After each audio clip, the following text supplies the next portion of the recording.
নমস্কার, আমার চ্যানেলে আপনাদের স্বাগত।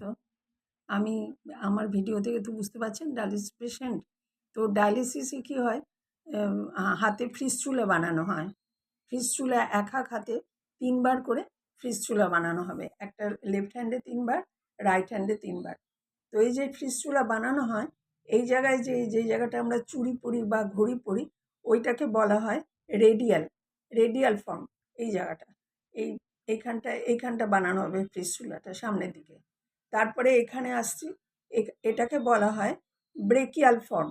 ব্রেকিয়াল, দেখুন আমার হয়েছে ব্রেকিয়াল ফর্মে, কেননা আমার এখানটায় এই এলবোর উপরটা যেটা এইখানে বানানো হয়েছে ব্রেকিয়াল ফর্ম। আর এইখানটায় যেটা মাসেলের জায়গা, এখানে ফিস্টুলা বানানো হয় আর একটা, সেটাকে বলা হয় ট্রান্সপোজড ফর্ম। তো এই 3টে বানানো হয়, ঠিক আছে? রেডিয়াল, ব্রেকিয়াল আর ট্রান্সপোজড। ঠিক এমনি এই হাতে যেমন 3 বার চান্স থাকে বানানোর, সেমনি এই হাতেও, ডান হাতেও 3 বার চান্স থাকে বানানোর। তো 3 বারের মধ্যে যদি একবারেই সাকসেসফুল হয়ে যায় তাহলে তো আর কোনো চিন্তা থাকে না, নয়তো 3 বার করে 3 6 বার বানানো হয় এটা। তো এটার জন্য কী হয়, এটা মানুষের পেশেন্টের শরীরের উপরে ডিপেন্ড করে, কে কীরকম নিতে পারবে শরীরে, তার উপরে ডিপেন্ড করে। আর যদি সাকসেসফুল হয়ে যায় ফিস্টুলা, তো অনেক দিন চলতে থাকে। তারপরে আপনার প্রেশারটা, বিপি যেটা, হাই প্রেশার যেন না থাকে বা লো প্রেশারও যেন না হয়। 120 নিচে যেন প্রেশার না নামে। সবচেয়ে বেস্ট হচ্ছে 140।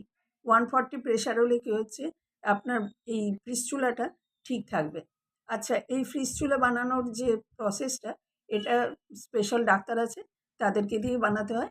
আপনার যে নেফ্রোলজিস্ট আছে, সেই আপনাকে রেফার করে দেবে সেখানে। আপনারা যদি শরীর খারাপ থাকে, যদি ডায়ালিসিসের ডাক্তার যেতে বলে, তাহলে ফিস্টুলা বানাতে একদম দেরি করবেন না, কেননা খুব সিরিয়াস হয়ে যায় পেশেন্ট। সেই জন্য তাড়াতাড়ি করে বানিয়ে নেবেন। হ্যাঁ, আজ এই পর্যন্ত রাখছি। কেমন লাগলো আমার চ্যানেল অবশ্যই জানাবেন। ধন্যবাদ।